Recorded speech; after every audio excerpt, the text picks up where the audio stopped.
पैंठ तक गए 1965 10-12 साल सच्चा पातशाह ने नौकरी तक तुम इस तरह करो थां थोड़ी आ आप होर थां कर लेंगे ये जरा तुहाडा मकान नहीं दे असीं वो बेच और सच्चे पातशाह उस सिंहासन इत्थे जाने दिंदा जिस सिंहासन की तुसीं गल करदे मैं नहीं जानता कि सिंहासन हुंदा की फिर वो सिंहासन जरा इत्थे 78-76 तक गया लागे आले दुआले देखते सन वो पुछते सन कि तुसीं एक खाली मंजे नूं मत्था क्यों टेकदे मैं महाराज जी अगे बेनती कर दी जेठुआ सच्चे पातशाह सानू लोग ये कहते हैं असीं की करिए सच्चे पातशाह जी ने 17 नंबर ग्रंथ जरा उदों हाथ ला बैठी सीगा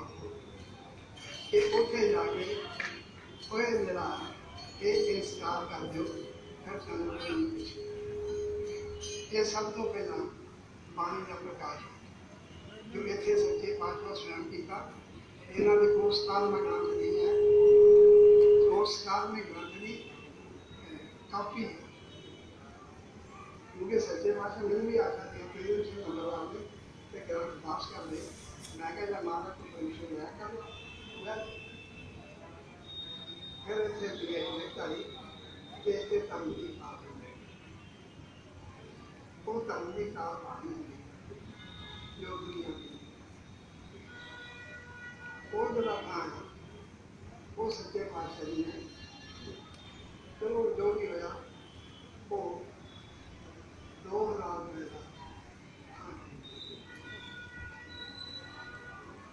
और लोटे बनाता हर पर जिस गल का झंझट खड़ा हुआ वो है कि क्योंकि सच्चे पातशाह ने अपने नाम खरीदा चौथा सब ना किसी ने नाम के नहीं लिखा सच्चे पातशाह आखाना नाम और सच्चे पातशाह ने आख्या कि इस जगह के संसार में सारे देशों की परिवर्तन मेरे मुंह के नाते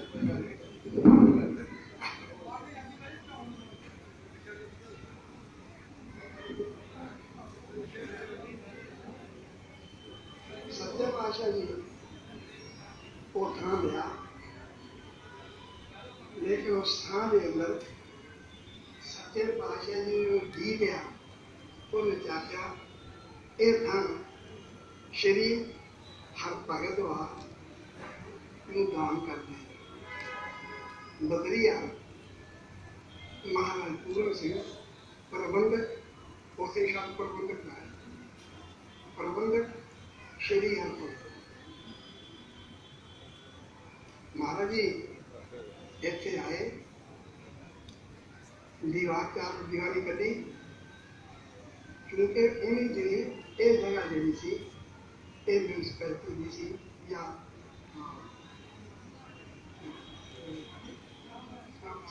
निशान लाने सरकारी किसी ने वो 4 दिवाली में छाप दी मैं शेर के तरफ से भाषा नहीं कर पाऊंगा मैं उस केस में मारूंगा परमिशन ले लगे कि 4 दिवाली कर सकते वो मेरे नाम दिए मैं सच्चे पातशाह हो गया उनके संग लगे 4 दिवाली का उस बाद उनके एरिया बीडीए के कोल आ उन्होंने क्या कि नहीं कर रहे फिर जिस दिन सच्चे पातशाह जो दिन मनाना है अज 9 मार्च को आए नींह पत्थर रखा पिछले पास और इतने आ गया इंस्पैक्टर तहसीलदार उन्होंने क्या कि बंद कर एक बनाना बंद कर फिर ये लिखा है कि 84 तक इसे तरह पई रही और जो पिंड वाले आ उन्होंने आन जान का लाभ ना तो असी कोशिश करते रहे रोकिए। फिर 1983 या 83 DBA ने इन हुक्म कि धार्मिक स्थान मैनू किसी ने नहीं आख्या कि तुसी की करते। मैं PDA दे को गया उन्होंने तो नक्शा लिया और आज जितनी बिल्डिंग मैं अपना पिंड का 3 कनाल खरीद पैली सी वो बेची घरबार बेचा उत्थे मकान बेचा हवेलियां बेचिया और इतने की संगत के सहयोग के नाल असीं अपना सब कुछ इत्थे ला इत्थे सच्चे पातशाह की हुक्म है कि ये जी स्थान है ये 9 खंड पृथ्वी की जागीर है कोई वारस नहीं। आप संगत के नाते आप वारस है मैंने कहते शब्द नहीं संगत के नाते अगर कोई कहे कि मैं पर्सनली इसका मालक हाँ तो पहली गल तो असं महाराज पूरब सिंह जी का अपमान करांगे कि 9 खंड की जगीर तो मैं मेरी उधर तो मैं भी करवा सकता दुनिया बड़ा कुछ करवाई है लेकिन नहीं करवा बना लिया बच्चा भी इतने बाकी असी घरबार खुद देता इतने संगत के लिए कुछ बन गया बैठा नहीं। आज तक अगर कोई सिख होता है तो लंगर पानी छकता अज पै गया एक भलेखा मेरे लड़के उसका काम है वो बाहर समान बना के भेजता उतों पैसे आए उसने वो पैसे लिया क्योंकि भंडारी बनता सी उन्होंने कहा कि साढ़े को पैसा नहीं इतने जाएगी चीज यदा जो बाहरों आया सी पतों वो पैसे मैं कहना अगर किसी ने पूरी परचोर करनी है तो क्या दो किसी ने क्या देखो गलत है न सके फिर संगत घुमा देता कि दर्शन सिंह ने अपने नाम एक छोटे पैसे भी उसे ज्यादा अगर मैं लानी होती मैं उधर नहीं लेता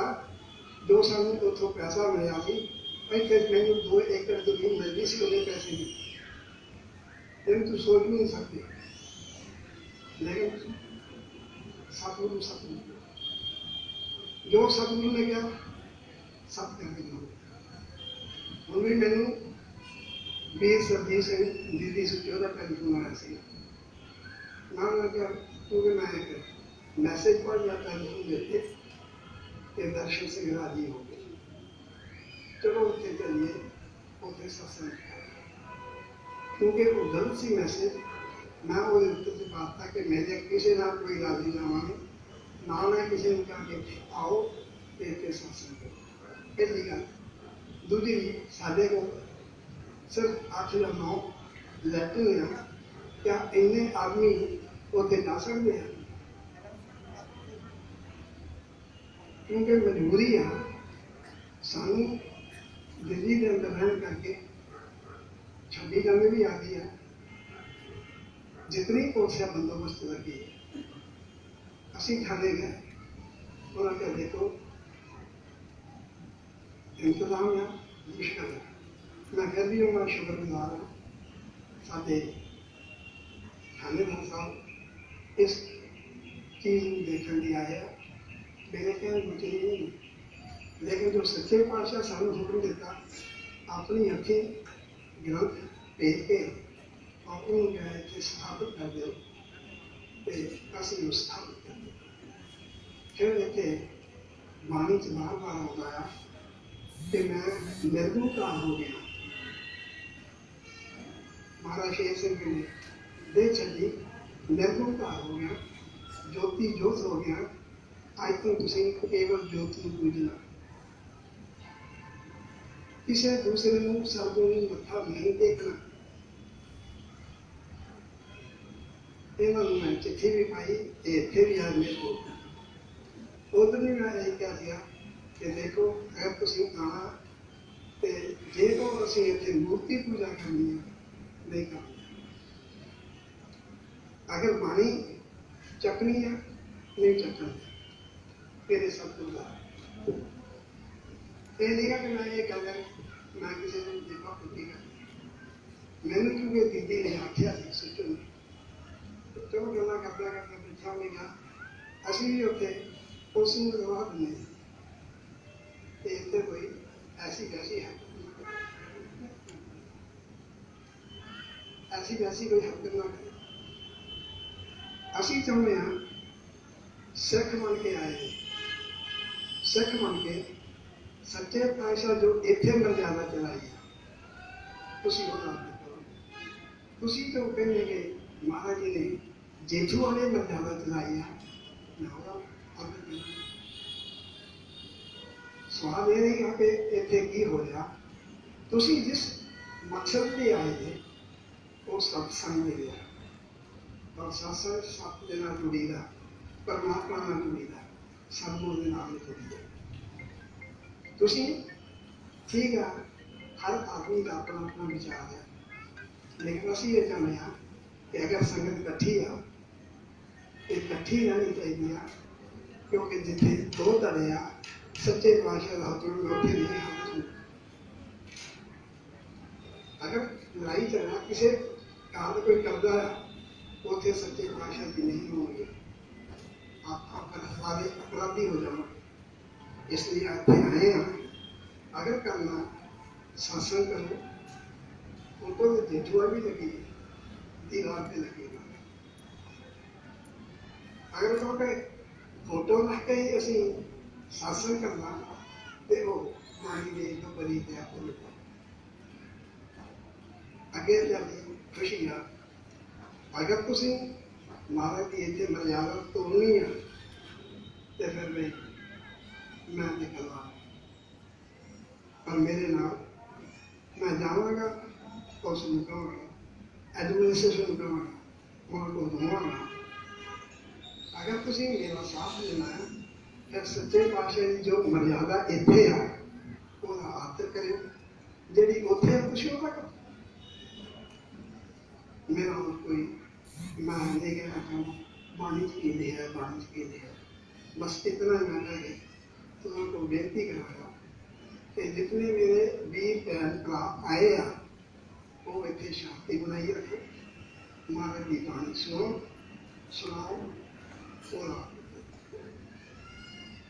इन शब्दों में मैं अपने वीर